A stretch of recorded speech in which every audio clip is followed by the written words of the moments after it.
Et s'il a investi sa gloire dans ta vie, ce n'est pas pour que tu te perdes, mon frère. Ce n'est pas pour que tu sois égaré, ma soeur. Ce n'est pas pour que tu sois abandonné. Mais c'est l'heure de la visitation de Dieu. C'est l'heure de la visitation de Dieu. Alléluia. Nous allons chanter ce cantique qui dit, car il est grand. Il fait des miracles aussi grands. Alléluia. Car il est grand, notre Dieu. Car tu es grand. Tes miracles sont aussi grands. Nul est comparable à toi. À quoi le comparer? À qui le comparer? Nul est comparable. Car il est grand. Car il est grand. Il est grand. Tes miracles sont aussi grands. Nul est comparable à toi. Nul est comparable à toi, car tu es grand. Tes miracles sont aussi grands. Nul est comparable à Jésus. Jésus, nul est grand. Tu es digne de gloire et de louange. Tu es digne de gloire. Tu es digne de gloire et de louange et de nous élevons nos mains vers toi pour adorer ton saint nom. Tu es digne de gloire et de louange. Nous élevons nos mains vers toi pour adorer ton saint nom, car tu es grand. Tes miracles sont aussi grands. Nul n'est comparable à toi. Oh, nul n'est comparable à toi, car tu es grand. Tes miracles sont aussi grands. Car il est grand. Nul n'est comparable à toi. Nul n'est comparable. Car il est grand, car il est grand. Car tu es grand. Tes miracles sont aussi grands. Nul n'est comparable à toi. Oh, nul n'est comparable à toi. Car tu es grand. Tes miracles sont aussi grands. Nul n'est comparable à Jésus, mon sauveur, mon rédempteur. Nul n'est Est-ce qu'on peut le dire avec des paroles, avec des mots? Tu es grand, Seigneur, car tu es grand, car tu n'es pas petit. Tu es grand, car tu n'es pas court, mais tu es très très grand. Car Seigneur éternel, tu remplis les cieux et les cieux des cieux. Seigneur, le monde ne peut te contenir, éternel, oh mon Dieu. Un temple ne peut te contenir, et Seigneur éternel, oh Dieu. Seigneur, tu remplis l'univers, éternel, mon Dieu. Et tu as créé le monde, Seigneur éternel. Tu as créé l'homme à ton image, oh Seigneur. Et ce que tu fais dépasse l'intelligence humaine. Ce que tu fais dépasse l'intelligence humaine. Lorsqu'on analyse, Seigneur, oh Dieu, et on décortique l'organe humain, même l'œil ne peut être, Seigneur, oh Dieu, pas fabriqué par l'homme. Car Seigneur, c'est que toi tu as fait par ta parole puissante. Dépasse tout ce à quoi nous pouvons nous attendre. C'est pourquoi nous avons crié en nous en disant, Seigneur, réponds ton ombre sur nous, l'ombre du Tout-Puissant. Seigneur, c'est toi le Dieu des dieux, le Seigneur des seigneurs. Et nous sommes venus, éternel, nous altérer dans ta présence. Comme il est écrit, il boit au torrent, c'est pourquoi il relève la tête. C'est pourquoi il relève la tête. Alléluia. Remercions le Seigneur pour ce temps d'adoration. Je te dis merci, éternel. Je te dis merci parce que tu m'as compté, tu m'as jugé, tu m'as jugé digne de ceux qui peuvent venir ouvrir la bouche et proclamer ton nom. Qui suis-je, Seigneur? Je ne suis pas resté dans ma maison, je ne suis pas allé, Seigneur, dans un lieu festif, mais je suis venu là parce que toi, tu m'as choisi pour être de ceux-là qui peuvent chanter les louanges éternelles, Dieu. Merci, éternel, oh Dieu. Que ton nom soit béni, Seigneur éternel, en cette fin d'année. Est-ce que tu nous amènes encore de gloire en gloire?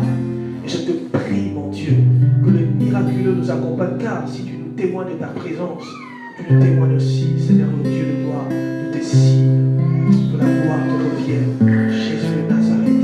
Au nom de Jésus, nous avons ainsi prié. Nous disons ensemble Amen. Amen. Est-ce que nous pouvons acclamer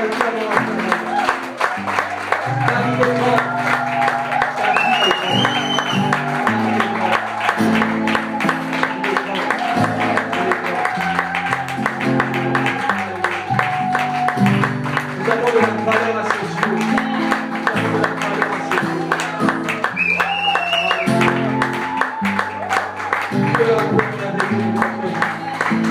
Dieu te connaît par ton nom. Dieu te connaît par ton nom. Alléluia. J'aime sa présence. Ma prière, c'est que je sois fidèle, que je sois toujours chrétien. Mais ma prière, c'est que jusqu'au jour où il va m'appeler, que j'ai cette place dans sa maison. Alléluia.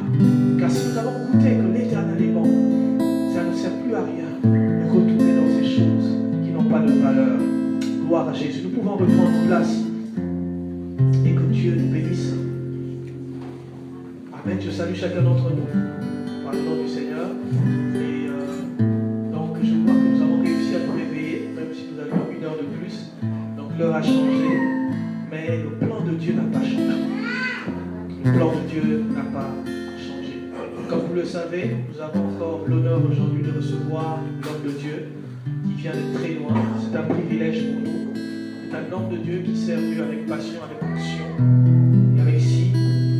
L'Éternel l'a appelé et nous en sommes tous témoins. Amen. Pour ceux qui l'ont déjà écouté, il nous a bénis. Et vous savez aussi, j'en ai déjà parlé ici à l'église, qu'il a une radio.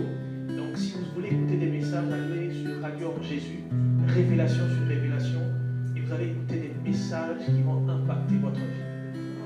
Amen. C'est vraiment une radio encouragée parce que beaucoup de gens au travers du monde, de plus en plus, commencent à écouter cette radio et sont bénis. Il faut en parler. Il nous rapportera qu'une maman voulait se suicider.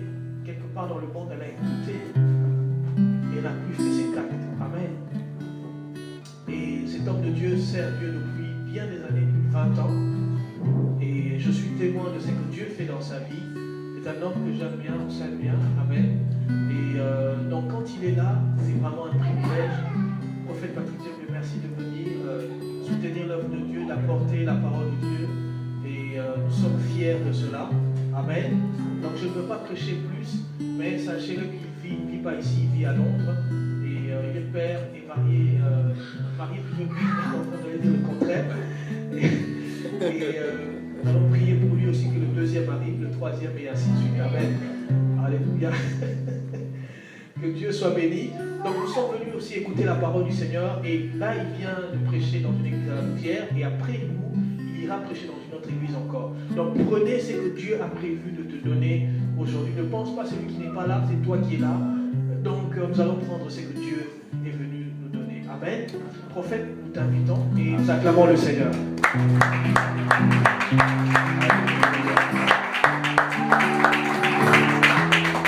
Alléluia.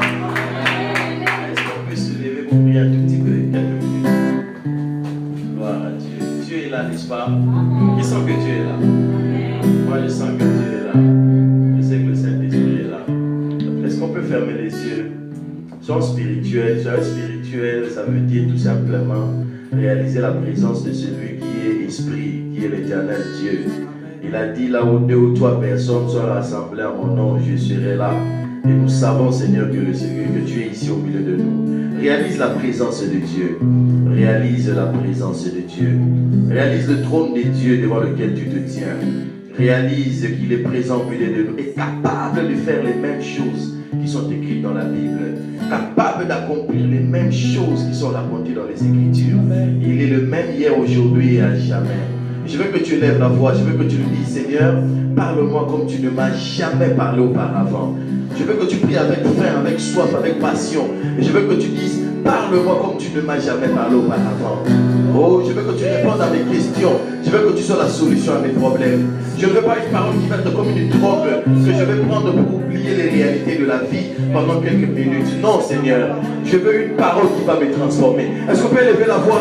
Est-ce que tu peux dire, Seigneur, tu as dit dans les béatitudes, heureux ceux qui ont faim et soif de la justice et seront rassasiés. J'ai fait soif de ta justice et de ton royaume dans ma vie. Seigneur, j'ai fait soif de toi. Oh, tu as dit, recherchez le royaume des cieux et sa justice, et le reste vous sera donné par surcroît. Seigneur, je suis venu ici parce que je te cherche. Est-ce que tu peux entendre ta prière, mon frère? Est-ce qu'on peut parfumer cet endroit de nos prières? Est-ce qu'on peut parfumer ces lieux de nos prières? Est-ce qu'on peut parfumer ces lieux de nos prières? Il est écrit, et les 24 heures tenaient ces couples, et ces couples étaient les prières des saints. Oh, est-ce que tu peux élever la voix? Est-ce que tu peux élever la voix? Et puis je vis un ange, il tenait les couples, et ces couples étaient les prières des saints. Oh, élève la voix, je vais entendre ta prière. Je vais entendre ta prière. Je vais entendre ta prière. Et Seigneur, je fais un soif de toi. Je fais un soif de toi. Je fais un soif de toi. Élève la voix du Seigneur, visite-moi. Seigneur, je fais un soif de toi. Visite-moi, Seigneur. Mon esprit a fait un soif de toi. Je te cherche, Seigneur. Je te cherche, Seigneur. Je te cherche, Seigneur. Je te cherche, Seigneur. Je te cherche, Seigneur. Je te cherche, Seigneur. Dis, Seigneur, visite ma famille. Dis, Seigneur, par ta parole, visite mon église. Élève la voix et prie. Dis, mon âme a soif de toi. Ah, il est présent, il est venu. Il est puissant. Il est capable de faire les choses au-delà de ce que nous pensons, au-delà de ce que nous imaginons. Elia, Seigneur, nous te cherchons. Nous t'attendons, Seigneur. Nous te recherchons, Seigneur. Dis, Seigneur, j'ai besoin de toi dans mes finances. Dis, Seigneur, j'ai besoin de toi dans ma vie familiale. Dis, Seigneur, je te cherche. Est-ce qu'on peut prier? Est-ce qu'on peut prier? La Bible dit dans l'heure des grâces, ils crièrent à l'Éternel et il leur envoya sa parole. Et sa parole les guérit tous. La parole de Dieu est la réponse à nos prières. La parole de Dieu est la réponse à nos prières. La parole de Dieu est la solution à nos problèmes. Mais Seigneur, parle-moi. Oh Seigneur. Saint-Esprit de Dieu, ils entendront ma voix humaine. Ils entendront ma voix humaine avec ma diction, avec mon vocabulaire. Ils entendront ma voix humaine. Mais c'est la parole. Oh, la révélation de ta parole est claire. Apporte-nous, Seigneur, ta lumière. David a dit encore, par ta lumière, je vois la lumière. Visite, nous parle dans cet esprit. Merci, Seigneur. Si tu crois que le Seigneur parle encore, acclame fortement le Saint-Esprit. Seigneur Jésus-Christ, la passion de Dieu. Alléluia, alléluia. Alléluia. Amen, amen, amen. Chacun de nous prend sa Bible. On prend la Bible, on va se tenir debout pour faire la lecture. Si tu n'as pas de Bible, comme je le dis toujours, va vers ton voisin, ta voisine qui a une Bible. Mais je veux que tout le monde ait la Bible. On va aller dans le livre de Philémon. Philémon, c'est quelque part dans l'Ancien Testament à côté de Josué. N'est-ce pas? Ah, quelqu'un même dit Amen. Vraiment. Tu lis la Bible ou tu feuillettes souvent de temps en temps? C'est dans le Nouveau Testament, juste avant le livre des Hébreux. Philémon, chapitre 4, n'est-ce pas? Non, là-bas, il n'y a pas d'autre chapitre que le premier chapitre. Il n'y a qu'un seul chapitre. Philémon, on va donc dire en bon bibliste, Philémon, verset 8. Donc Philémon 1, verset 8 jusqu'au verset 21, qu'on va dire un autre texte dans Jean. Amen. On peut être debout avec la Bible, on peut le faire, n'est-ce pas? Lisons à haute voix. C'est pourquoi, bien que j'aie en Christ toute liberté de te prescrire ce qui est convenable, c'est de préférence au nom de l'amour que je t'adresse une prière, étant ce que je suis, Paul, un vieillard et de plus maintenant prisonnier de Jésus-Christ. Je te prie pour mon enfant que j'ai engendré étant dans les chaînes, Onésime, qui autrefois t'a été inutile, mais qui maintenant est utile. Et à toi et à moi. Je te le renvoie, loue une partie de moi-même. J'aurais désiré le retenir auprès de moi pour qu'il me serve à ta place, pendant que je suis dans les chaînes pour l'évangile. Toutefois, je n'ai rien voulu faire sans ton avis, afin que ton bienfait ne soit pas comme forcé, mais qu'il soit volontaire.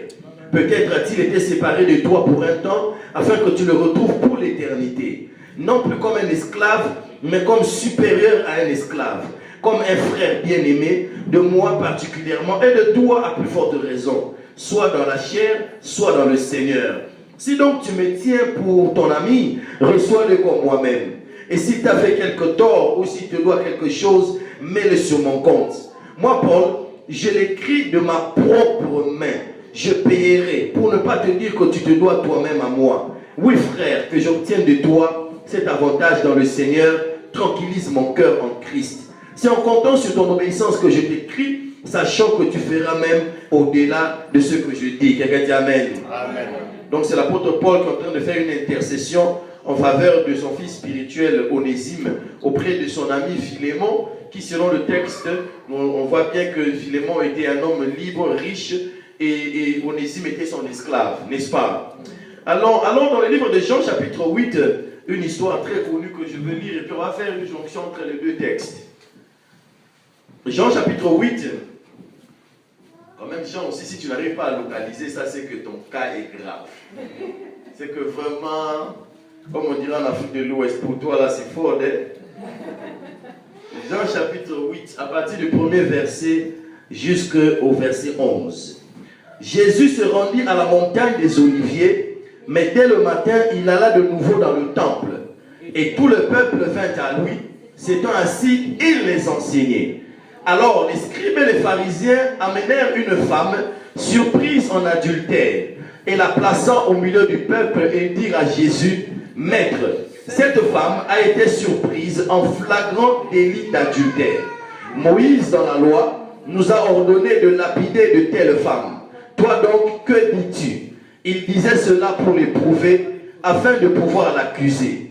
Mais Jésus s'étant baissé, écrivait avec le doigt sur la terre.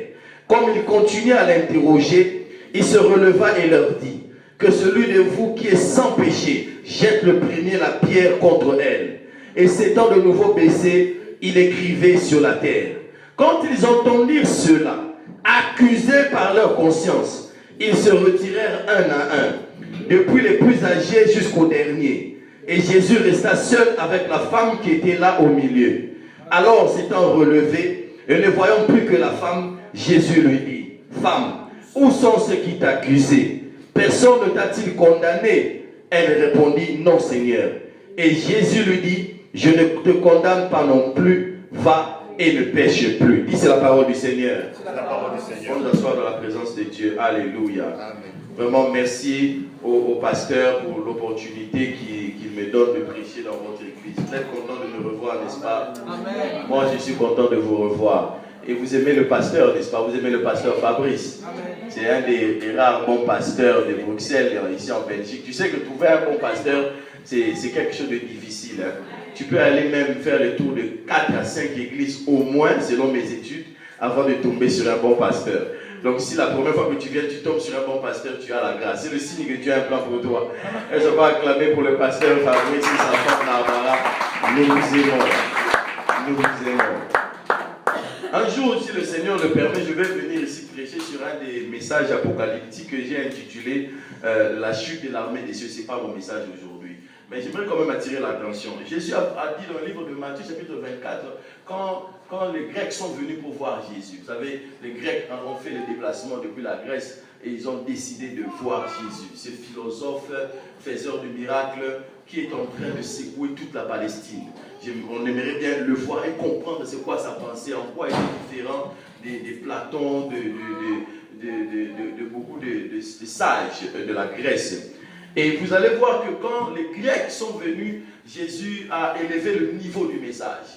Jésus, très souvent, il parlait en termes de paraboles. C'était des histoires des oiseaux, des semeurs avec la sémencier des champs, un peu plus d'agriculture, pour que les gens comprennent, avec un peu d'élevage. C'était un langage, je dirais, terre à terre pour la populace. Mais quand les Grecs sont venus pour la première fois, Jésus a cessé de parler dans ces genres de termes. Jésus a élevé le niveau du message. Et Jésus de Nazareth a commencé à parler du signe du temps de la fin. Et il va dire qu'avant l'avènement du Fils de l'homme, les étoiles vont tomber sur la terre. Or, nous savons que scientifiquement parlant, c'est impossible. Parce que l'étoile la plus proche de nous, c'est le soleil. Imaginez maintenant que toutes les étoiles doivent tomber sur la terre. Et donc, physiquement parlant, nous savons que... Donc, c'était une image. C'était une image, c'est quelque chose de spirituel. Il va dire que donc, le monde va vivre dans l'obscurité, les gens n'auront plus de repères. Les gens n'auront plus tellement de repères que le seul repère, la seule lumière qui va rester, ça va être la lampe qu'il y a dans le chandelier. La lampe qu'il y a dans le lieu saint, ça veut dire dans l'église. Donc à un moment donné, les gens seront tellement embrouillés à cause de ce qui va se passer dans le monde avec tout ce qui va avoir comme séduction, les faux pasteurs, les faux je ne sais pas quoi, que tomber sur un pont qui est une lampe de l'éternel, un pont serviteur de Dieu, ça va être une grâce de Dieu, ça va être comme des endroits de refuge où les gens vont commencer, ceux qui cherchent encore le Seigneur dans le temps de la fin, à aller se réfugier. Amen. Et je crois que notre ami le pasteur fait partie de ces gens-là qui peuvent, par sa vie, par son message, éclairer la vie des autres. Un vrai homme de Dieu est une lumière. Jésus, en parlant de Jean-Baptiste, il dit, Jean-Baptiste est apparu et vous êtes réjouis pour un temps à la clarté de sa lumière. Mais si maintenant les étoiles qui sont des lumières et qui doivent guider ceux qui se trouvent en dehors du tabernacle, ça veut dire dans les parvis, ceux qui n'ont pas fait vraiment les recherches pour aller très loin dans le Seigneur, si ces étoiles-là commencent à tomber, à ne plus être des repères, les seules lumières qui nous restent, c'est la lumière qui se trouve dans le lieu saint. Est-ce que vous me suivez? Est-ce que vous me suivez? Donc généralement, rien qu'en regardant un homme de Dieu que Dieu a élevé, c'est possible pour les gens qui, même sans venir à l'église, qui ne viennent pas à l'église, de bénéficier de cette grâce-là. Mais Jésus dit, avant que je revienne, ce ne sera plus possible. Les gens très très élevés tomberont très très bas, à tel point qu'à un moment donné, il y aura une confusion dans le monde. Et nous vivons ces genres d'époque. Nous vivons vraiment ces genres d'époque. Donc moi, je me suis donné, pour ne pas avoir des blessures intérieures, je me suis donné une discipline de ne pas trop célébrer les gens, pour ne pas avoir des blessures intérieures. Parce que je ne veux pas trop t'élever, et puis demain tu tombes encore, tu vas me blesser. Donc je préfère, pour ne pas avoir des blessures intérieures, je reste dans la lumière de la parole. Elle ne faillira pas, elle ne changera jamais. Ça au moins c'est sûr. Alléluia. Acclame le Saint-Esprit de Dieu pour la parole. Ça au moins c'est sûr. Ça au moins c'est sûr. Les étoiles qui sont des signes de présage vont tomber. Et le monde va entrer dans le temps de séduction. Je reviens à mon message aujourd'hui. Je vais parler sur ce que j'intitule « Il est aussi écrit ». Il est aussi écrit. C'est une expression qu'on a entendue de la bouche du Seigneur lui-même quand le tentateur qui avait tenté le premier Adam dans le jardin d'Éden a vu que le deuxième Adam est là, je vais aussi venir le tenter. Et étrange, la fois dernière, la première fois c'était une affaire de nourriture, la deuxième fois il commence aussi par là. Il commence par la nourriture. La première fois c'était l'arbre qui se trouvait dans le milieu du jardin, l'arbre de la connaissance du bien et du mal. La deuxième fois quand il vient, il commence à parler de nourriture, il savait que Jésus avait faim. Le diable ne va pas te proposer ce dont tu n'as pas besoin. Le diable va te proposer ce dont tu as besoin. Quand tu cries, tu as besoin d'un mari, il va te trouver un bon sorcier occultiste très beau qui va venir t'épouser. Le diable ne va pas t'emmener ce dont tu n'as pas besoin. Il va t'emmener ce dont tu as besoin. Il est venu en sachant qu'en ce moment-là, Jésus avait faim. Et ce dont il avait besoin, c'était la nourriture. Et Jésus était le deuxième Adam. Le premier Adam est venu avec le sang que Dieu avait mis en lui quand il avait créé. Le deuxième est venu avec le sang de l'Éternel. C'est Jésus de Nazareth, le deuxième Adam.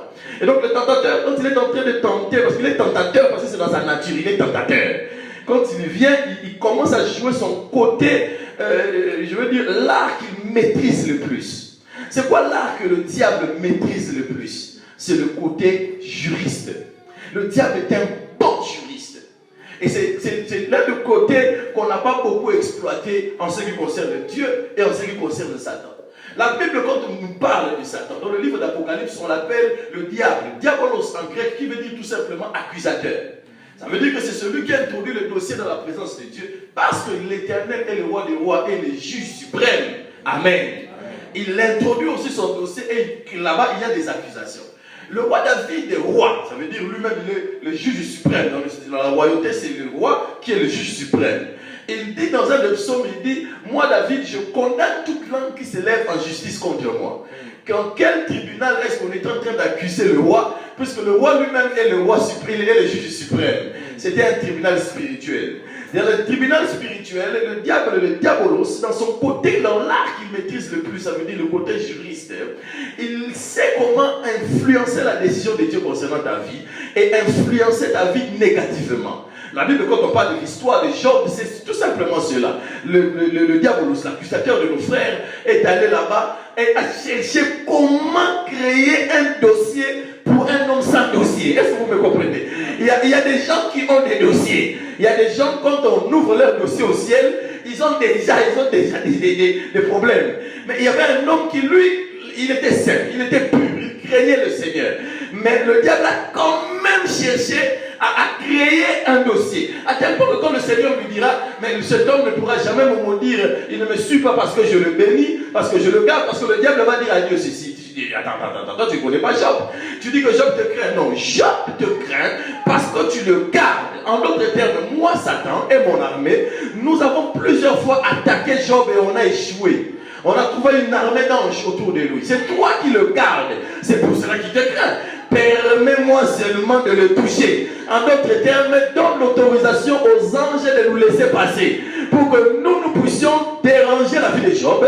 Et nous allons voir si ton Job, dont tu es en train de parler ici devant ton tribunal, va continuer à te célébrer et à te craindre. Et il va même jouer le psychologue.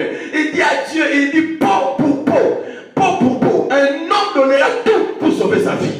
Permets-nous seulement de nous rapprocher de lui, de prendre ses enfants, de prendre sa richesse, son honorabilité, de prendre tout ce qu'il a de bon. Et puis tu vas voir avec moi que cet homme, même si je ne l'ai pas créé, j'ai quand même longtemps travaillé avec la race humaine. Je le connais très bien. Le diable est donc ce juriste qui connaît très bien son dossier. Moi j'ai fait le droit, donc aujourd'hui je suis vraiment monsieur les juristes.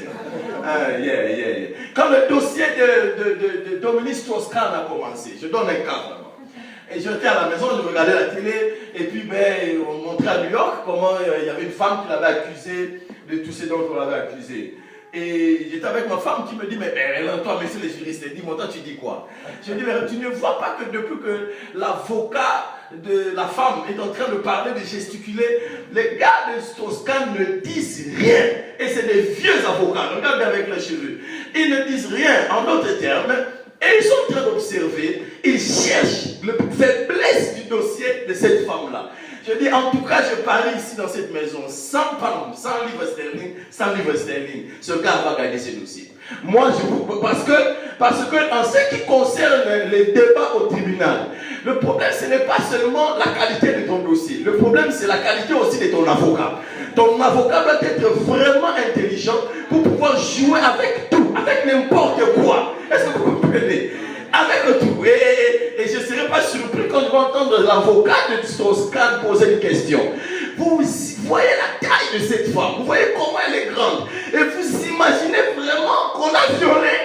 Et vous voyez, juste par cette question, il a joué au côté le plus fort de Satan. Satan vient devant la femme, et Satan dit à la femme ceci: Dieu a-t-il réellement dit que si vous mangez le fruit, vous allez vraiment mourir? Est-ce que vous comprenez? Il a tout simplement étudié le fait que Dieu n'avait pas bien défini la mort à Adam et à Ève. Et donc lui pose maintenant la question, vous êtes vraiment sûr que Dieu qui vous aime beaucoup, Dieu qui vous a tellement aimé, qui vous a créé et puis il a arrangé le jardin d'Éden pour vous, va vraiment vous tuer? Non. Dieu sait que le jour où vous allez manger, vous allez devenir comme lui, connaissant le bien et le mal. Vous allez atteindre une certaine dimension. Et ma Bible dit, la femme a regardé le fruit. Le fruit a toujours été là depuis des années. Mais ce jour-là, la Bible dit, elle a vu que le fruit était agréable, était précieux pour donner la connaissance du bien et du mal. Le fruit était toujours là, mais c'est que le serpent, dans son art qu'il maîtrise le plus, a pu faire, c'est d'emmener la femme à changer sa conception et sa manière de voir le fruit. Je ne sais pas si tu me comprends. Et donc aujourd'hui, le diable peut jouer avec ta vie, rien qu'avec cette approche-là. On nous a trop présenté Dieu comme l'amour. Dieu est amour, oui. Nous savons que Dieu est amour. Mais Dieu n'est pas seulement amour. On nous a présenté Dieu comme Dieu saint, oui. Si Dieu est saint, donc il est un Dieu juste. Donc Dieu a donc trois côtés. Nous avons le côté amour de Dieu. Dieu nous aime. Et nous aime tellement que même quand on va en enfer, il continue de nous aimer. L'amour de Dieu est irrationnel et l'amour de Dieu est éternel. L'amour de Dieu, tu ne peux pas le comprendre. Si tu peux commencer à comprendre l'amour de Dieu, ce n'est plus l'amour de Dieu. Je peux t'expliquer en quoi l'amour de Dieu dépasse notre entendement. Dans le livre d'Osée, Dieu dit ceci. Il dit à Israël qui est sa femme, dans l'image qu'il donne avec le prophète Osée, il dit ceci dans le livre d'Osée. Il dit, reviens à moi ma femme. J'ai vu comment tu t'es livré à l'idolâtrie, comment tu allais après les faux dieux, et que tu as fait des sacrifices de tout genre sous n'importe quel arbre vert ici en Israël. J'ai vu comment tu m'as trompé, j'ai vu comment tu as fait l'adultère, et je sais que tu as honte là où tu es. Mais je t'aime tellement que je veux que tu reviennes. Et puis je sais que le problème que tu as, c'est que tu ne sais même pas ce qu'il faut que tu puisses me dire quand tu vas revenir. Tellement tu as honte de ce que tu as fait. Bon, maintenant, je te dis même les paroles que tu dois me dire. Dis-moi ça, comme ça tu vas revenir. Voilà l'amour de Dieu. Tu ne peux pas l'expliquer. Tu ne peux pas l'expliquer. Alors, l'amour de Dieu. Tu aimes les gens même qui vont aller en enfer. Il les aime. Dieu aime. S'il va dans le séjour des morts et dans le séjour des méchants, là où se trouvait l'homme riche qui n'avait pas craint le Seigneur, et il les aime encore. Si Jésus t'a déjà emmené dans le séjour des morts, tu verras qu'il aime ces gens-là. Il les aime. Il les aime toujours et il les aimera toujours. Mais Dieu qui est amour est aussi un Dieu qui est saint. Et la sainteté de Dieu, c'est le premier intérêt de l'Éternel. Parce que Dieu est saint, il est juste. Parce que la justice et la protection, c'est l'équipe de Dieu qui a pour mission de protéger les intérêts de Dieu. Et l'intérêt numéro 1 de l'Éternel, c'est la sainteté. Parce que la sainteté de Dieu, c'est la nature de Dieu. La gloire dont on parle, la gloire, la capote de l'Éternel, c'est tout simplement les rayons qui se dégagent de la pureté et de la sainteté de l'Éternel. Je ne sais pas si tu as déjà vu Jésus en vision, mais il dégage cette pureté, cette sainteté. C'est tout simplement ça que toi tu appelles la gloire. C'est que nous on appelle la gloire. C'est tout simplement le reflet de la sainteté. Je ne sais pas si tu es en train de me suivre. Donc Dieu est amour, Dieu est saint et Dieu est juste. C'est ça que le diable a compris et il a appris parce qu'il vient de la présence de Dieu. Il connaît Dieu. Qu'on ne te trompe pas, le diable connaît Dieu. Et c'est que Dieu qui est amour est un Dieu qui est saint et il est un Dieu qui est juste. Et au nom de sa justice, il ne permettra pas à l'homme de rester dans le jardin d'Éden alors qu'il a péché. Et il sait que Dieu aime tellement l'homme que Dieu lui-même ne peut pas chasser l'homme du jardin d'Éden. Il sait aussi que l'homme a été élevé au-dessus de lui. Donc lui n'a pas le pouvoir de chasser l'homme du jardin d'Éden. Maintenant, comme je ne peux pas le tuer, je vais l'emmener à se suicider. Comme ça, je vais dire, je ne l'ai pas tué. Est-ce que moi je l'ai touché? Et qui m'a vu tirer sur lui? Est-ce que j'ai utilisé un couteau? Non. Je l'ai emmené seulement à se tuer. Bon, moi c'était seulement des propositions. Le diable sait qu'en tant qu'enfant de Dieu, il n'a aucun pouvoir sur toi. Il ne peut pas te toucher. Il ne peut pas toucher à tes enfants. Il ne peut pas toucher à tes affaires. Il le sait. Tu n'en as pas besoin de le dire. Il le sait. Il a dit au Seigneur, Seigneur éternel, Job te suit parce que tu protèges tout ce qu'il a. Mais le diable sait qu'il peut par la suggestion diabolique et démoniaque te proposer des idées qui vont t'amener à tuer ton mariage, tes affaires, à te tuer toi-même, à tuer ton ministère. Et il est propre devant le Seigneur. Il dit, est-ce que moi je l'ai touché? Moi je ne l'ai pas touché. Moi je n'ai rien fait. On m'accuse de tout. On dit que Satan a fait ceci. Satan, est-ce que moi je l'ai fait? Moi je lui ai seulement expliqué comment il doit le faire. C'est comme un monsieur qui avait écrit un livre, le guide pour se suicider. Donc on vendait cela aux États-Unis, guide pour se suicider. Et ce monsieur Fokia, il s'appelait Fokia. Fokia te proposait comment te suicider. Et tu lisais le guide et puis tu te suicidais toi-même. Le jour où Fokia va appliquer cela sur une personne, on doit l'arrêter parce qu'il a commis le meurtre. Il a tué. Donc il doit aller aux États-Unis, c'est même le death penalty. On peut te tuer. Mais Fokia n'a jamais eu de death penalty. Parce que Fokia n'a jamais tué qui que ce soit. Fokia a seulement expliqué comment tu peux faire pour te suicider toi-même. Je ne sais pas si tu me comprends pas en profondeur. Le diable va créer des environnements dans ta vie pour t'emmener toi-même à tuer ce que le Seigneur t'a donné. Comme cela, il dira devant le Seigneur, juste juge. Oh éternel, tu es juste juge. Et tu es saint. Tu es saint. Vous voyez les démons dire à Jésus, quand Jésus met son pied dans le territoire de Gadara, oh fils de David, tu es le fils du Dieu très haut. Qu'est-ce qu'il y a entre toi et nous? Nous savons que tu es venu nous perdre, mais notre temps n'est pas encore arrivé. Donc il y a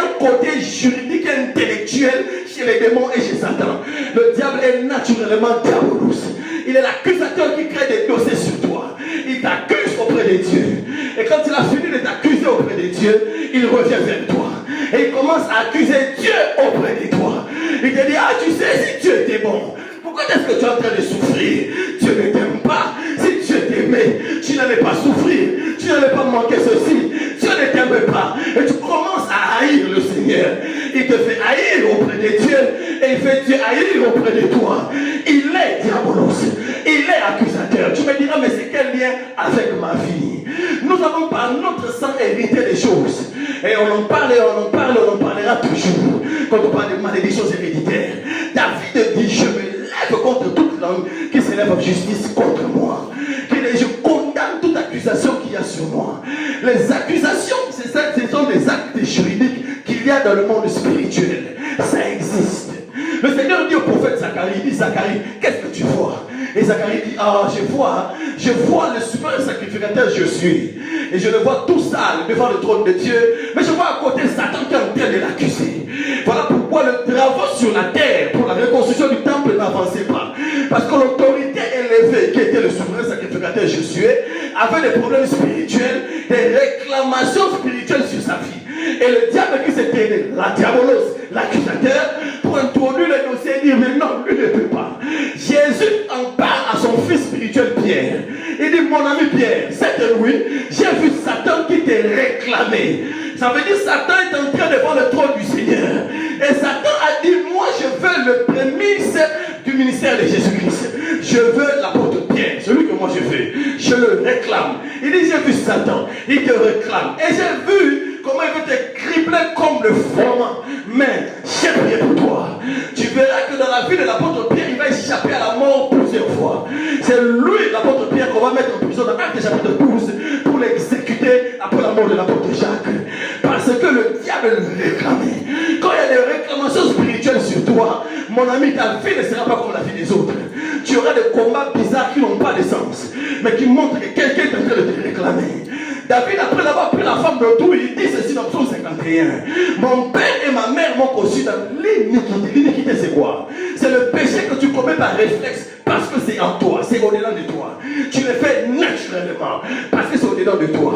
Il dit, parce que moi je suis descendant de Judas, et depuis le temps de Judas, depuis que Judas veut plus Tamar, nous on a un problème, on a un dysfonctionnement avec les femmes.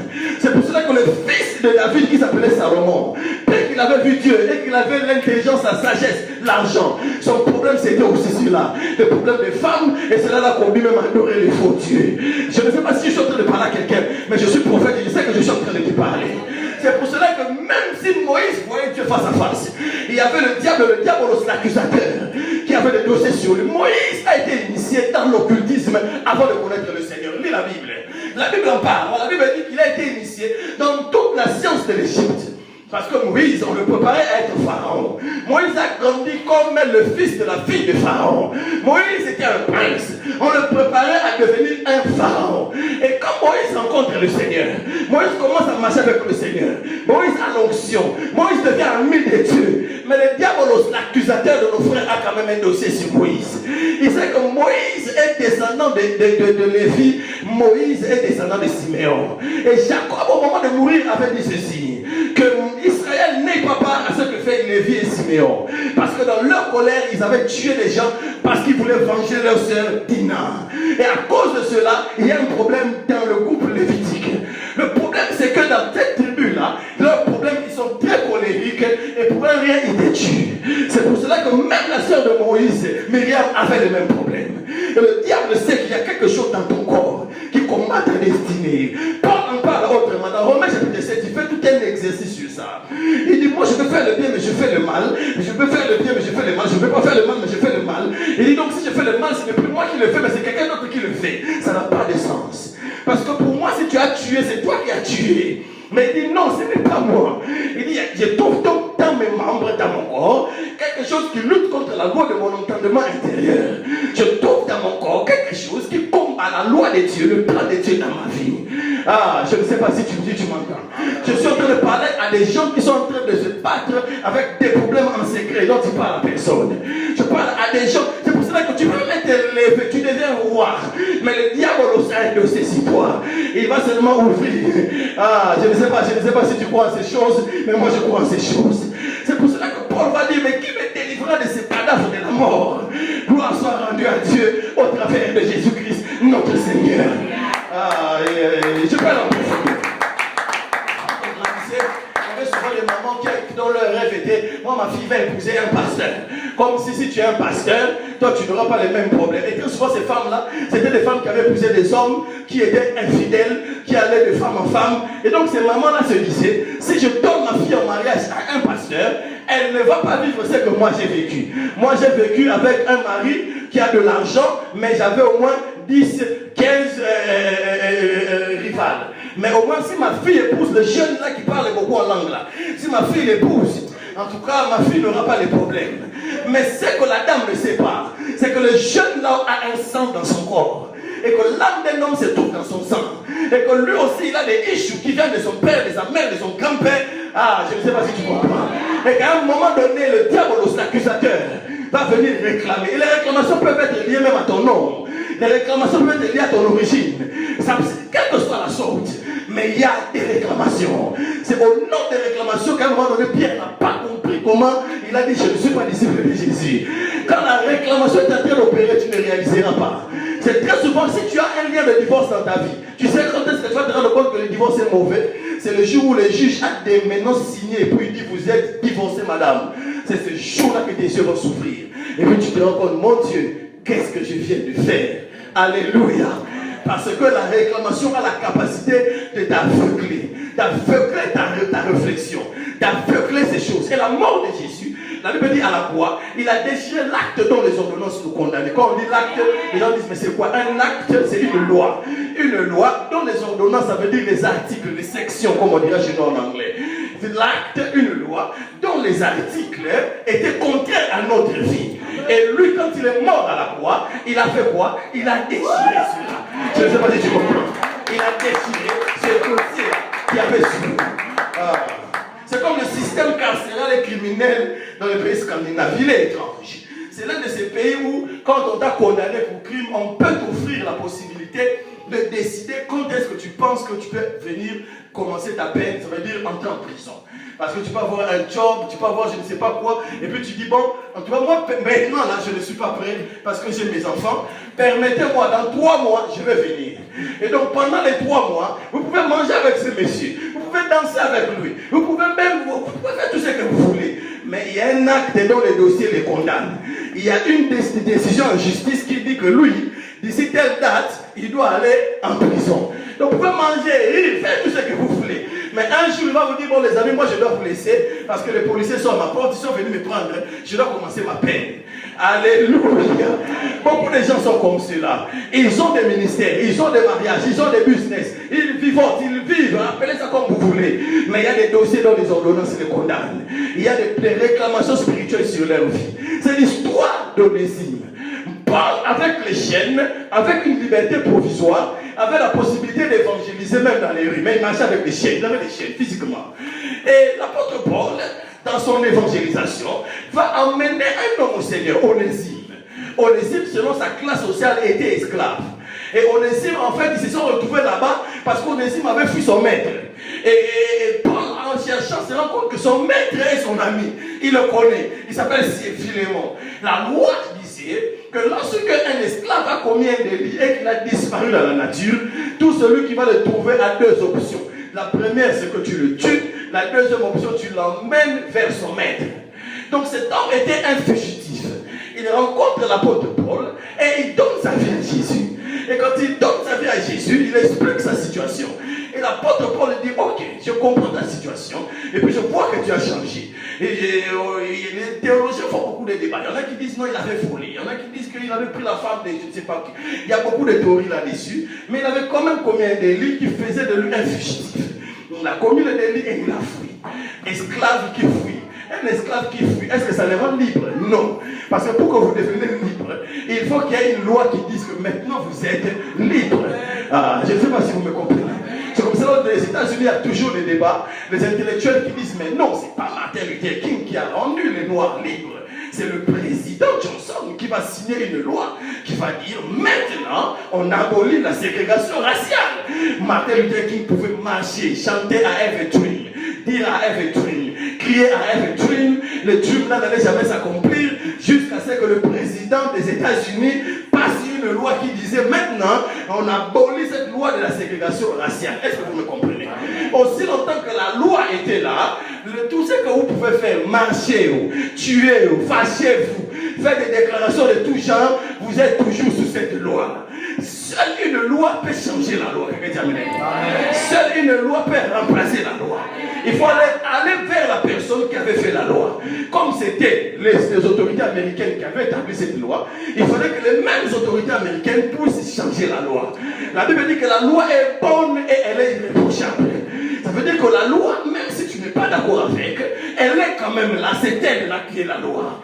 Mais si tu veux affronter la loi, tu dois te préparer parce que la loi a des garde-fous qui sont des gens qui sont là pour protéger la loi. On appelle cela la police, l'armée, appelez ça comme vous voulez. Pour s'assurer que la loi sera respectée. Quelqu'un peut dire Alléluia.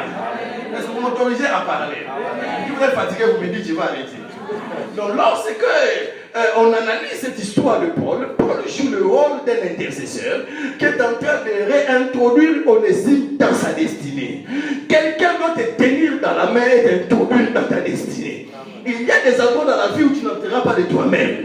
Quelqu'un doit t'introduire et te recommander. Et je prie que tu puisses rencontrer des hommes qui vont le faire pour toi. Je prie que tu puisses rencontrer des hommes qui vont parler en ta faveur. Et qui vont parler devant les hommes qui ont la capacité de te bénir et de te maudire. Quand tu es en guerre, la Bible dit, faites le bon combat de la foi. Vous savez bien aimé, il y a des gens, ça ne sert à rien de commencer la guerre avec lui. Ton manager, quand tu commences la guerre avec lui, tu as deux options. Ou bien tu gagnes, ou bien tu perds. Mais tu as beaucoup de chances de perdre. Et quand tu vas perdre ton travail. Donc il y a des guerres, avant de le commencer, il faut vraiment qu'un ange du Seigneur puisse apparaître. Alléluia. La Bible parle même de la guerre de Moïse avec Pharaon. La Bible dit que Moïse, c'est par la foi qu'il n'a pas eu peur d'affronter la colère du roi, car il était comme un homme qui voyait les dieux invisibles. La Bible dit que Dieu est invisible même aux invisibles, parce que les anges qui adorent Dieu ne le voient pas. Alléluia. Mais Moïse était comme quelqu'un qui voyait les dieux invisibles. Comme Dieu au-dessus de Pharaon, il n'avait pas peur de Pharaon, parce qu'il était comme quelqu'un qui voyait les dieux qui est au-dessus du Pharaon. Mais si tu ne coopères pas avec celui qui est au-dessus de ton manager, en tout cas, ne cherche pas cette guerre-là. Il va te manger, il va te broyer, il va t'écraser. Parce qu'il a la capacité par sa loi et par la loi qui est avec lui de casser ta vie, de t'empêcher d'avancer. Est-ce que je peux être profond? Je peux être profond. Et donc l'apôtre Paul écrit une lettre à Philémon. Il écrit la lettre, et dans cette lettre, il ne fait que plaider le cas d'Onésime. Et je crois qu'il a pris cette lettre, qu'il a donnée à Philémon. Il a dit Philémon, et puis il a donné à Onésime. Il dit Onésime, maintenant tu fais le voyage, tu vas aller vers Philémon. Je sais que quand Philémon va te voir, il voudra t'arrêter. Il voudra peut-être te faire du mal. Mais toi, garde seulement cette lettre-là. Cette lettre, c'est la lettre qui te libère. Cette lettre, c'est la lettre à partir de laquelle tu vas devenir un homme libre. Introduis cela, donne cela à Philémon. Quand Philémon va dire, il comprendra que tu m'as rencontré. Et dans cette lettre, il dit j'insiste, pour que tu ne penses pas que quelqu'un d'autre a écrit cette lettre-là. C'est moi-même Paul, je suis le vieillard Paul, et j'ai écrit cette lettre de ma propre main. C'est mon écriture, ce n'est pas comme 1 Pierre, 2 Pierre, où à la fin, l'apôtre Pierre dit, je vous salue par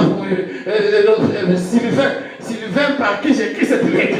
Donc l'apôtre Pierre est en train de dicter Sylvain, et puis Sylvain écrivait parce que l'apôtre Pierre ne savait pas écrire. Alléluia. C'est quand même la vérité. Il dit non. Ce n'est pas Sylvain qui a écrit cette lettre, ce n'est pas Démas, mon disciple, qui l'a écrit, ce n'est pas Apollos, non, c'est moi, Paul, qui ai écrit cette lettre de ma propre main. C'est très important. Parce que dès le moment où c'est écrit de sa propre main et signé par sa propre main, ça a de la valeur juridique. Ça devient le certificat qui va donner la liberté à Onésime. Il dit Onésime n'est plus l'Onésime que tu as connu. Onésime m'a rencontré. Il est devenu une nouvelle personne. Accorde-lui la chance. Permets-lui d'avoir une autre vie. Et puis va emmener cette lettre-là. Je crois qu'il y a des choses que Jésus-Christ a écrites de sa propre main. Je crois qu'il y a des choses que Jésus-Christ a écrites de sa propre main. La Bible dit que nous sommes des lettres écrites par Jésus-Christ. Des lettres pour notre environnement et des lettres pour notre vie. Il nous dit des choses qu'il a écrites de sa propre main. Et j'ai pris un de ces endroits où il a écrit de sa propre main. La Bible nous raconte l'histoire de Jésus qui dans le ministère est en train de casser tout ce qu'il y a comme dogme. En fait, Jésus n'a jamais attaqué la loi. Jésus a attaqué ce qu'on appelait l'assemblage de loi que les pharisiens avaient fait à côté de la loi. Les pharisiens avaient créé donc une autre interprétation de la loi qui n'était plus vraiment la loi. C'est pour cela que Jésus pouvait dire, vous vous asseyez sur la chair de Moïse. La chair de Moïse, c'était un trône qu'il y avait dans la synagogue. Et c'est là quand le vieillard se mettait et qu'il commençait là à juger, tout ce qu'il va dire, c'était comme Moïse qui le disait. Vous vous mettez là, mais vous ne jugez pas selon les intentions de la loi. Vous êtes en train de défier la loi. Vous créez même des lois qui sont à votre faveur. Ils avaient créé même des possibilités pour eux d'aller le jour du sabbat perdre leur brebis, mais en suivant un certain chemin. Si tu suis un certain chemin que eux, c'est les pharisiens connaissaient, là tu peux perdre tes brebis, il n'y a pas de problème. Si tu donnes la dîme, même si tu n'aides pas ta mère, ce n'est pas un problème, l'Éternel te bénira. Et Jésus pose la question, il dit, oh, et puis, ils vont même dire dans l'ensemble des lois qu'ils vont créer, c'est Jésus qui en parle. Ils disent, oh, si tu jures par les temples, ce n'est pas un problème. Mais si tu jures par l'or qu'il y a dans les temples, là tu es engagé. Et Jésus pose la question, Jésus dit, qu'est-ce qui est plus grand? Est-ce que c'est l'or qu'il y a dans les temples ou c'est le temple qui a contient l'or? Jésus dit, vous voyez. Et donc Jésus, dans tout son ministère, il avait combattu un groupe de gens qui avaient créé une interprétation de la loi qui n'était pas la loi elle-même. Parce que quand on parle de la loi, il y a deux éléments. Vous avez la loi et vous avez l'exposé des motifs. C'est un deuxième document. Je m'explique. Vraiment, fais un effort. Tu dois apprendre ces choses. C'est comme quand on est au Parlement, il y a une loi qui fait passer. Supposons qu'on veut passer une loi concernant l'immigration.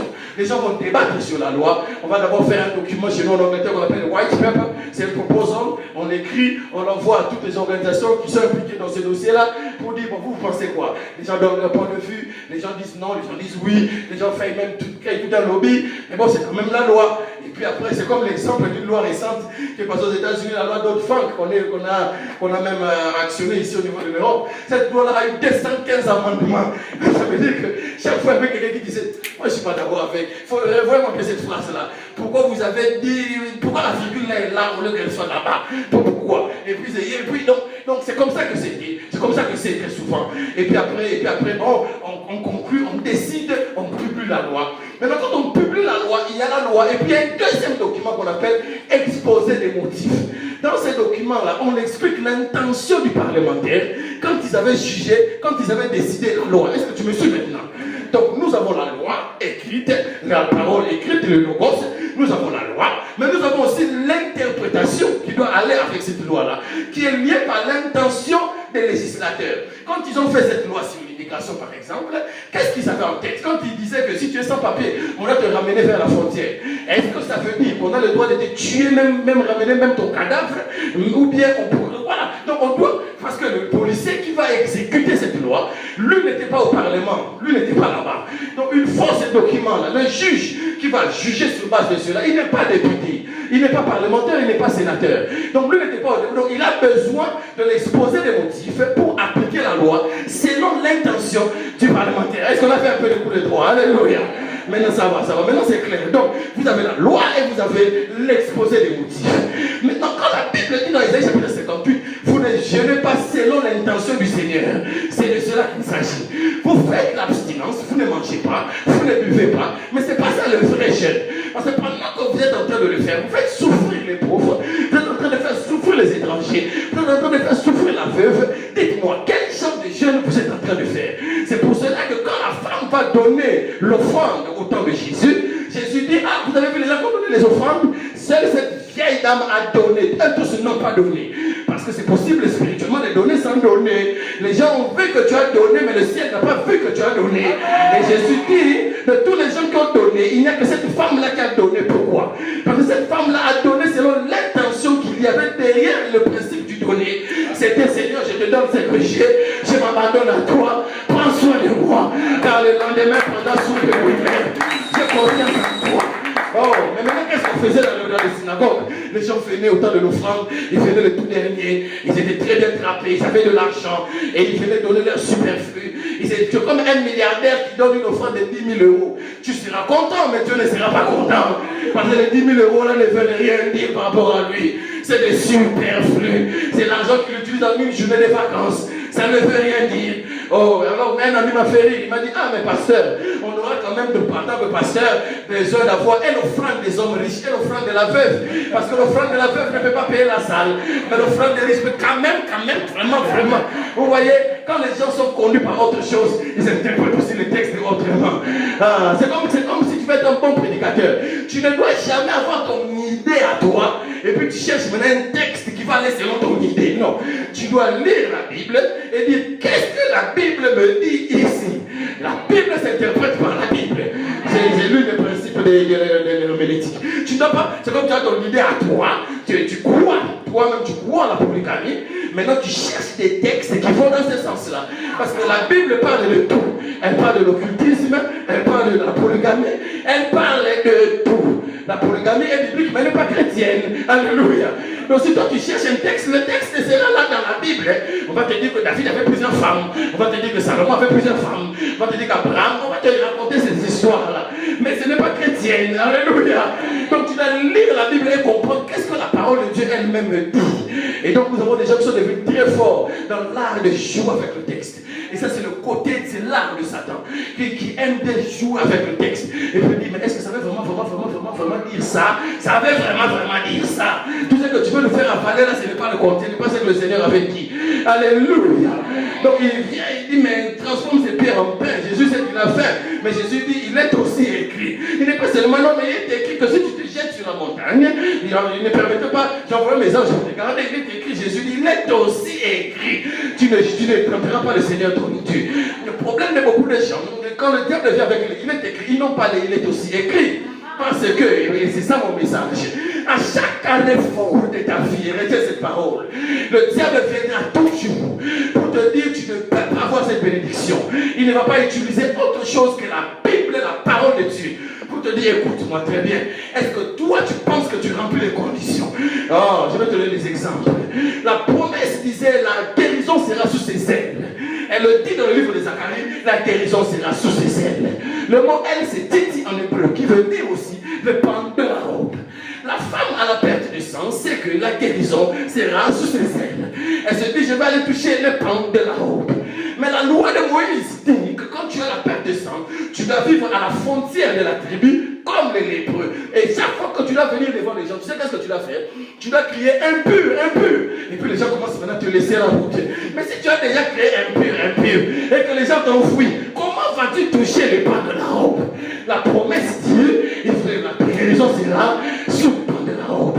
Mais la loi dit, tu dois rester ici, et si tu dois sortir, tu dois dire impur. La loi dit tu ne peux pas la voir, la promesse dit tu dois la voir. La loi dit tu ne peux pas la voir, la promesse dit tu dois la voir.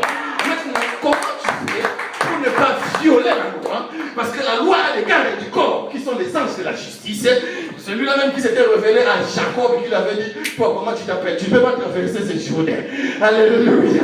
Cet ange-là, c'est Dieu lui-même qui fait te cogner. Ah, il y a des combats dans la vie où tu penses que c'est le diable qui te combat. Et puis quand tu pries, tu sens que ce n'est pas le diable. Et puis tu te dis, ce sont les hommes qui me combattent. Et puis quand tu pries, tu sens qu'il n'y a pas d'homme. Et tu comprends à un moment donné que c'est toi-même. Et puis tu comprends que ce n'est pas toi-même. Et puis à un moment donné, tu comprends que c'est le Seigneur qui est en train de te combattre. C'est le Seigneur parce qu'il a envoyé son ange de la justice, le roussier de justice du Seigneur qui vient, qui dit, hey, mais toi tu ne peux pas voir ça parce que toi tu avais volé la bénédiction. Est-ce qu'on peut voler la bénédiction? Tu avais volé la bénédiction, tu es présenté comme ton frère. Maintenant Esaü est en train de venir. Il avait plus 400 hommes armés, il a décidé de les tuer. Maintenant là c'est ton passé qui est en train de te réclamer. Comment tu vas faire pour t'en sortir?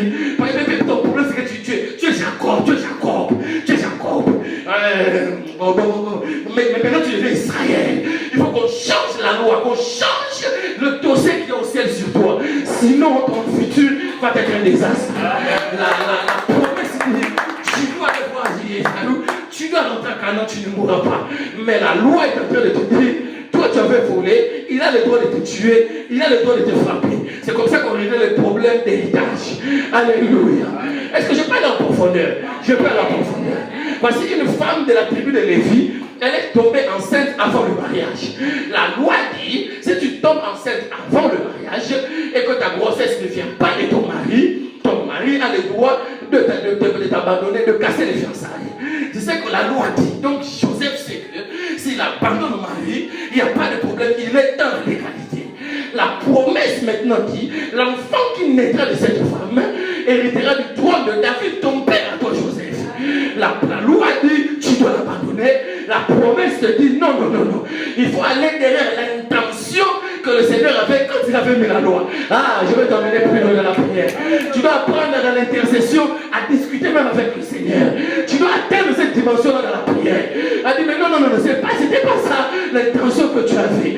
Quand tu nous as fait sortir de l'Égypte, c'était pas pour nous tuer, maintenant tu veux nous tuer. Et tu me dis à moi, Moïse, de toi, je vais faire sortir un nouveau peuple. Non. Ce n'était pas cela l'intention que tu t'es révélé à moi. Tu dois atteindre cette dimension-là dans la prière. Est-ce qu'on peut aller dans les eaux profondes?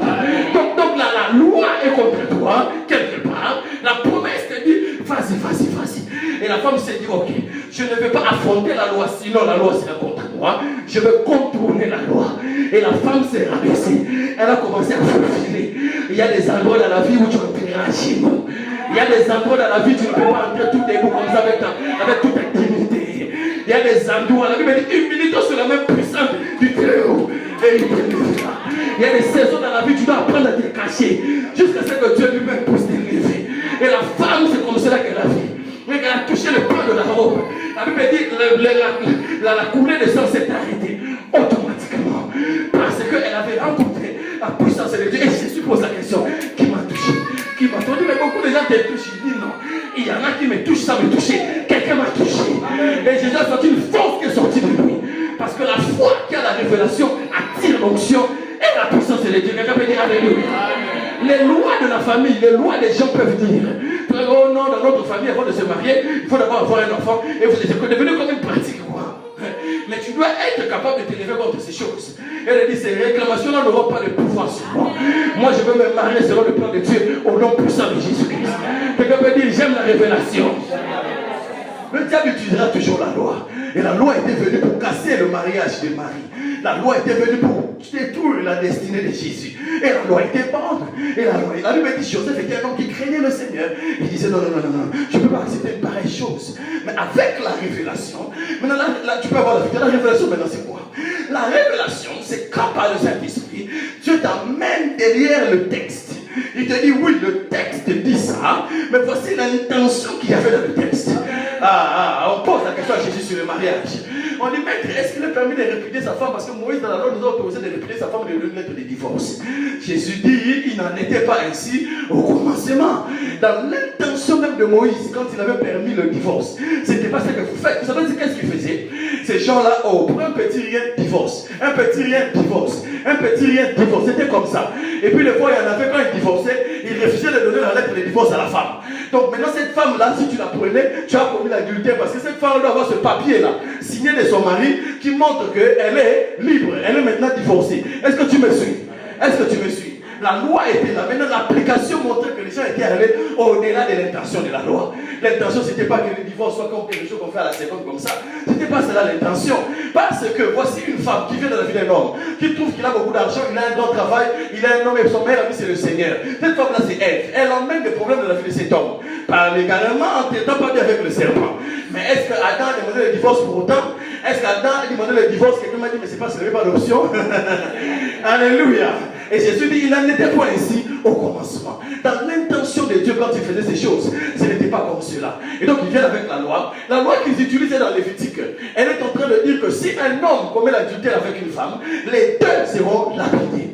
On prend une femme en flagrant délit d'adultère. Si on sort maintenant et que je te donne le travail de prendre les gens qui sont en flagrant délit d'adultère, tu ne pourras pas en amener même un couple. Pourquoi?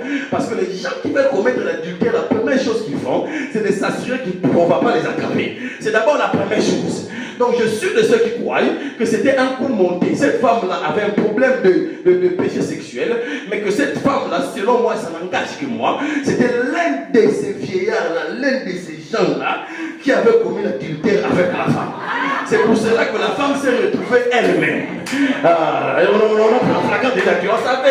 On savait savez, tu as déjà étudié la femme, tu sais qu'elle aime ça, elle aime ça.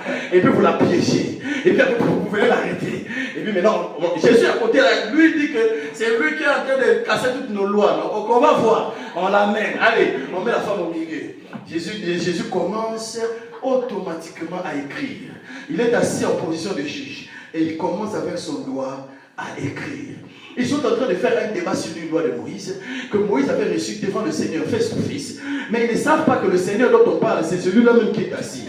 Elles n'ont pas participé au débat concernant la loi, mais c'est lui qui avait créé la loi et qui connaît les débats qu'il y avait concernant la loi avec Moïse. Elle a assis en face d'eux. Et ils sont en train de voir un homme en train d'écrire, mais ils ne savent pas que c'est le même doigt qui avait écrit les 10 commandements quand la Bible dit le frère sortait du Seigneur et tapé sur les tables, et que c'est le même doigt qui est en train d'écrire sur la terre. Et elles ne réalisent pas ça. Elles sont trop concentrées sur la réclamation qu'il y a sur la vie de cette femme-là. Ils réclament sa vie vers sa mort. Ils sont même venus avec leur pierre. Chacun a sa pierre. Et la femme a vu qu'on l'a arrêté et que chaque personne a sa pierre. Et j'imagine que cette femme-là a fermé les yeux. Et Jésus est en train d'écrire. Et Jésus est en train... La femme attend seulement qu'une pierre puisse cogner sans son corps. La femme attend déjà la mort. La femme sait qu'elle va mourir. Tout le monde montre que c'est fini pour elle. Tout ce qui est là montre que c'est fini pour elle. Mais Jésus est en train d'écrire. Parce qu'elles ne savent pas que c'est le même doigt comme je l'ai dit. Et c'est le même doigt qui avait écrit au temps de Daniel et qui avait écrit compter, peser, diviser. Mais ne n'était qu'elle principe. Ils ne savent, ils sont en train de discuter sur une loi. Ils ne savent pas que celui qui a écrit la loi est là en face d'eux. Alors il y a l'intention de la loi. Non. Selon l'intention de la loi, on devait appliquer la loi, mais on devait amener les deux. Premièrement. Deuxièmement, selon l'intention de la loi, il y a des conditions d'éligibilité pour être juge, pour juger cette femme-là. Ce n'est pas tout le monde qui va appliquer la loi. Non, Jésus maintenant, il se lève et il dit maintenant condition d'éligibilité. Je n'ai pas de problème contre la loi. La loi est bonne. La loi n'est pas mauvaise. Parce que attendez seulement que Jésus dise que la loi est mauvaise pour qu'on puisse l'arrêter, le juger et le tuer. C'était ça leur piège. Donc ils sont avec eux deux personnes qui doivent mourir. La première c'est la femme, la deuxième c'est Jésus. Donc ils ont monté tout leur plan. Donc parmi les pierres qu'ils ont, je suis de ceux qui croient qu'une des pierres devait aller vers Jésus. Parce qu'ils attendaient que Jésus dise seulement que la femme doit vivre. On va tuer elle, la femme et Jésus. Donc Jésus il dit il n'y a pas de problème. On va appliquer la loi. Mais condition d'éligibilité. Que celui qui n'a jamais, que celui qui n'a jamais péché, que celui-là qui remplit les conditions, prenne la pierre et qu'il lance sur la femme. Oh, si je suis la femme, je dois me dire, mais ce maître, il est comment? On me disait qu'il est bon. On me disait qu'il a ami des prostituées. On me disait qu'il donne la chance aux hommes. Et ces gens m'ont amené ici parce qu'ils savent qu'il va dire qu'on ne tue pas. Mais là, ils demandent qu'on puisse appliquer la loi. Et Jésus dit que celui qui n'a jamais péché, que celui qui n'a jamais... Vous allez remarquer que les gens qui nous accusent, ils nous accusent de beaucoup de choses. Quand on prend la loupe et qu'on met le scanner sur leur propre vie, on se rend compte qu'ils n'ont pas les qualités pour nous accuser. Jésus dit, il n'y a pas de problème, on va appliquer la loi, mais condition d'éligibilité. Que celui qui n'a jamais péché, la femme attend que la pierre pousse son corps. Et je crois que la femme était surprise d'entendre un bruit, mais c'était une pierre qui venait de toucher le sol. Parce que c'était le plus vieux qui venait de partir. Le plus vieux est parti. Et la femme entendait encore un deuxième bruit. C'est la deuxième pierre qui vient de tomber. Et la femme dit, et c'est parti. Et commence à partir. Et ça commence à frire. Je crois que ça fait un bruit. Je crois que la terre a tremblé. J'entends la terre qui est en train de trembler. Ce sont les pierres de tes accusateurs qui sont en train de tomber. Ils sont en train de tomber ce qui fait ta mort. Ils sont en train de tomber ce qui fait que tu échoues. Ils sont en train de tomber. Parce qu'ils ont commis l'erreur de t'accuser chez Jésus. Ils ont commis l'erreur de t'accuser auprès de Jésus. Et puis ils sont tous partis, accusés par leur conscience. En tout cas, Jésus continue d'écrire. Jésus continue d'écrire. Maintenant, le problème, c'est que Jésus a dit que celui qui n'a jamais péché lance la pierre. Or, dès le moment où tous ces gens-là sont partis, il y a quelqu'un qui n'a jamais péché qui est là. C'est Jésus de Nazareth. Donc Jésus de Nazareth remplit toutes les conditions pour ramasser toutes ces pierres-là et lui-même lapider la femme. Parce qu'il a dit que celui qui n'a jamais péché, que celui-là lance la pierre. Et donc Jésus lit la loi qui venait d'écrire pour la nouvelle, pour la femme. Il dit, madame, non, au nom de la nouvelle loi, je t'annonce la grâce. Je t'annonce une nouvelle vie. Je t'annonce la rémission des péchés. Je te pardonne. Moi aussi, je ne te condamne pas. Va et ne pêche plus. Je suis venu depuis Londres pour te dire que la saison de la condamnation s'est arrêtée dans ta vie. C'est toi seulement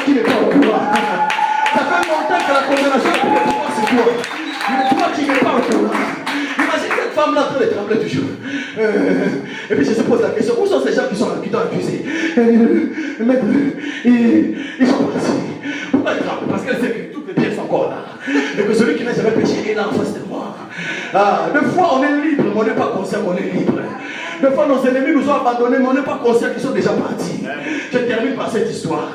Il y avait un homme qui avait un seul fils. Il était milliardaire, il était très riche. Cet homme-là, un jour, un soir, pendant qu'il est en train de regarder sa télé, il y a un brigand qui entre dans sa maison. Le brigand, quand il entre, et le fils vient pour s'interposer, le brigand tue le fils. Le brigand tue le fils. Et puis après, finalement, l'homme riche arrive à maîtriser le brigand. Et il a maintenant le revolver avec lui. Il a la possibilité de tuer le brigand et de se faire justice. Parce que ce brigand a tué son fils. Il a la possibilité de l'emmener dehors et de l'exposer à la population. Et que la population puisse le tuer ou de l'emmener à la police. Il a cette possibilité. Mais le brigand choisit quelque chose de très étrange. Le brigand dit, comme mon fils est mort, le Seigneur, l'homme riche dit, toi tu vas devenir mon fils. Au lieu que je continue à perdre, à pleurer mon fils, je décide que toi, monsieur le brigand, tu deviens mon fils. Tu prends maintenant la place de mon fils. Maintenant, le fils est là. Le fils brigand est là. Il était brigand, il est devenu fils. Il avait tué le fils de cet homme-là. Son problème, c'est que, bien que juridiquement, il a tous les papiers, tous les droits d'utiliser la richesse, les voitures, les maisons de cet homme, sa conscience tout le temps lui rappelle comment il est devenu fils.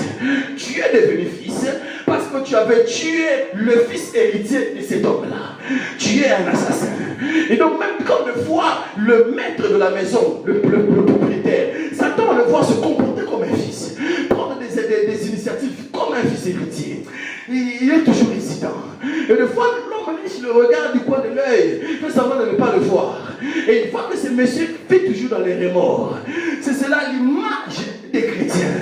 Nous avons tué le seul fils unique de Dieu, Jésus de Nazareth. Nous l'avons cloué au poteau comme maudit du calvaire. Dieu pouvait se venger sur la race humaine. Mais au lieu de nous condamner, il nous a pardonné. Il a accepté de nous pardonner. Et il a fait de nous ses enfants. Et il nous a donné l'héritage de son fils. Mais le problème, c'est que quand il nous observe, il voit que l'accusation du diable a encore du pouvoir sur nous. Et que chaque fois qu'on est là, on vit comme si les malédictions d'hier nous réclament toujours. Et comme ces malédictions ont un pouvoir à 100% sur nous aujourd'hui. On oublie qu'il a déchiré l'acte dans les ordonnances nous condamner. Fais une vie d'homme libre. Fais une vie de femme libre. Connais ton identité en Christ. Lève-toi comme fils du propriétaire. Lève-toi comme fils du propriétaire. Alléluia. Tu es co-héritier avec Jésus-Christ. Tu es co-héritier avec Jésus-Christ. Je crois qu'il y a des choses que Jésus-Christ a écrites de sa propre main. Lève-toi, on va prier. Il est aussi écrit. Il est aussi écrit. J'aimerais que tu parles à Dieu. Je ne vais pas te dire ce que tu dois dire à Dieu. Oh, même s'il a osé, il dit qu'il te dira ce qu'il faut que tu lui dises. Mais j'aimerais que maintenant tu puisses commencer seulement à célébrer la victoire de Jésus-Christ.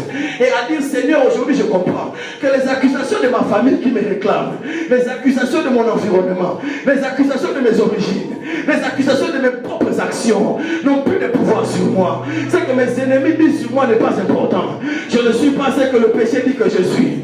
Je ne suis pas ce que Satan dit que je suis. Je suis celui que Dieu dit que je suis. Est-ce qu'on peut lever la voix? Est-ce qu'on peut lever la voix?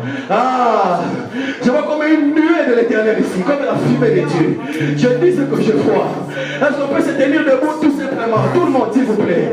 Et lève tout simplement les mains. Et je veux que tu commences à proclamer la liberté dans ta vie. Je veux que tu commences à dire, Seigneur, je suis libre. Je veux que tu commences à dire, la malédiction de la famille n'a pas de pouvoir sur moi. Je veux que tu commences à dire, non, non, non, non, non, je ne pourrai pas. Parce que j'ai avec moi la lettre écrite. La lettre écrite. Oh, quand Paul écrivait la lettre, il était comme Jésus-Christ qui est en train de nous introduire auprès de Philémon qui est le Seigneur, auprès de Philémon qui est Dieu. Il est en train de dire, oh Seigneur, reçois-les. Et il dit, s'il doit payer quelque chose, moi je vais le payer. Oh, Paul a joué le rôle du parent rédempteur. Il a joué le rôle de Boaz, le parent qui va nous racheter. Oh, je t'annonce le rachat. Je t'annonce le rachat en Jésus-Christ. Je t'annonce le miracle de Dieu. Élève la voix, prie, je ne demande la prière. Je ne demande la prière, élève la voix. Élève la voix. Élève la voix. Les alliances ancestrales de ton père ne vont pas te faire. Je n'entends pas ta prière, je veux l'entendre. Non, non, non, non. Après avoir entendu ce genre de message, on doit exploser dans la prière. Ah! Oh, élève la voix, prie. J'entends le bruit des pierres qui sont en train de tomber. Ces pierres qui devaient détruire ton mariage sont en train de tomber. Ces pierres qui devaient détruire ta vie sont en train de tomber. Élève la voix et prie. Élève la voix et prie. Son nom c'est Jésus. Son nom c'est Jésus. Je vois dans mon esprit, je vois le diabolos en train de t'accuser, en train de fomenter des coups contre toi, en train de fomenter les dossiers de touchant contre toi. Mais Jésus a dit, Pierre, j'ai prié pour toi. Élève la main. Ah, j'ai prié pour toi. Et cette prière que j'adresse maintenant à Dieu pour toi, et pour t'introduire dans ta destinée. Entre dans ta destinée. Dans ton Père, je prie comme ton serviteur. Et je t'introduis, Seigneur, que ces enfants, au travers du sang de l'agneau, au travers du sang de Jésus, tu nous as rachetés. Tu nous as rachetés. Nous sommes libres. Nous sommes libres. Libres de la condamnation. Libres de l'accusation de l'avortement. Libre de l'accusation du meurtre, libre de l'accusation de la vie des voleurs, libre de l'accusation des actes que tes parents avaient commis au travers de Jésus-Christ. Il a déchiré l'acte dans les ordonnances accusées. Le dossier est vide. Tu as été acquitté. Tu as été acquitté. Je t'annonce que tu as été acquitté. Je t'annonce que tu as été acquitté. Je t'annonce que tu as été acquitté. Tu as peur de t'engager dans les affaires. Parce que tu crois que les liens de la pauvreté sont encore forts. Mais je t'annonce que tu as été acquitté. L'esprit de la pauvreté n'a pas de pouvoir sur toi. Tu as peur de t'engager dans le ministère à cause de ton passé. Mais je t'annonce que tu es libre. Le proche parent rédempteur, Jésus de Nazareth, notre Boaz, Jésus de Nazareth, notre apôtre Paul. C'est lui qui dit à Philémon, même s'il te doit quelque chose, je prierai. Élève la voix, prie. Élève la voix, prie. Remercie le Seigneur. Élève le main. Répète ma prière. Dis Seigneur Jésus, je suis libre. Je le comprends aujourd'hui. Je le réalise aujourd'hui. Je suis libre. Merci pour ta mort à la croix. Au travers de ta mort, moi j'ai la vie. Tu as déchiré l'acte dont les ordonnances me condamnaient. Ton sacrifice est parfait. Il est total. On n'y peut rien ajouter à ton sacrifice. Ton sacrifice est pur. J'accepte mon identité en tant que co-héritier avec toi. Au nom de Jésus, Père, je me lève et je condamne toute langue qui s'élève en justice contre moi dans le ciel spirituel. Devant ton trône, je présente le sang de l'agneau. Je présente le sang de l'agneau. Car tu as dit, ils l'ont vaincu à cause du sang de l'agneau et de la parole de leur témoignage. Je réussirai, je vivrai, je ne mourrai point. La maladie n'a plus de pouvoir sur moi. La pauvreté n'a plus de pouvoir sur moi. La mort n'a plus de pouvoir sur moi. Au nom de Jésus, je suis libre. Je suis libre. Libre d'entreprendre. Tout ce que je vais bâtir, personne ne pourra le détruire. Parce que Satan n'a plus de pouvoir sur moi. Comme Caïn a tué Abel, tu l'avais maudit, tu l'as rendu errant. Quand Satan a tué Jésus à la croix, notre Abel, le deuxième Abel, tu as maudit Satan et tu l'as rendu errant. La terre ne peut plus lui obéir. Il n'a plus de pouvoir sur la création.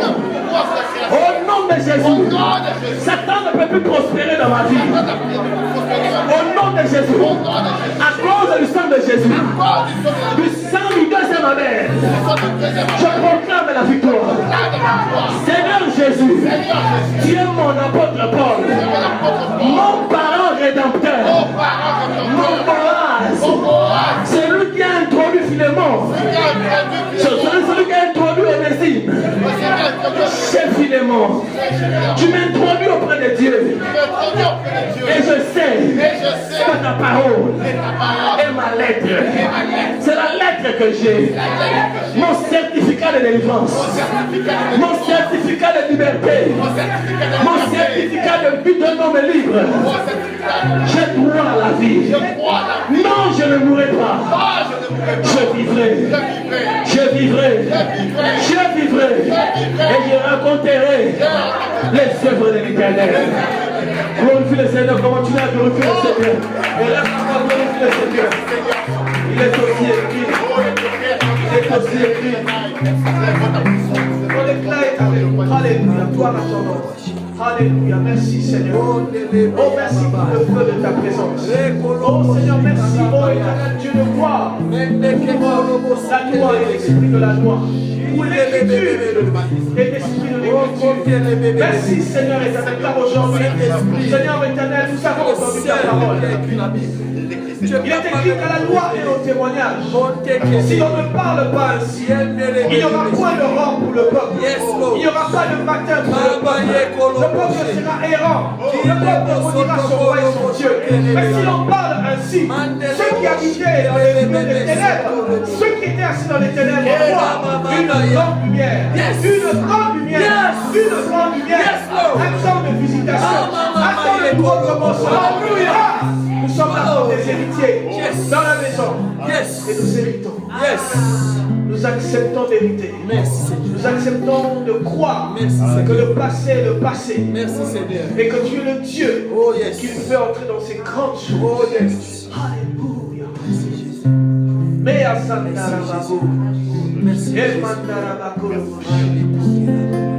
et sœurs, j'aimerais nous dire que ta destinée est dans ta main. Le Seigneur t'a affranchi. Le Seigneur t'a affranchi. Dieu attend que tu te lèves pour faire les grandes choses, toi-même dans ta propre vie. Car il a fait l'essentiel. Il t'a affranchi. Alléluia. Désormais, le prince de ce monde est jeté dehors. Il est jeté dehors. Il n'entrera plus pour t'accuser. Il n'entrera plus pour t'accuser. Car la vie de l'agneau, son sang a coulé à notre place. Quelque chose dans ma vie, quelque chose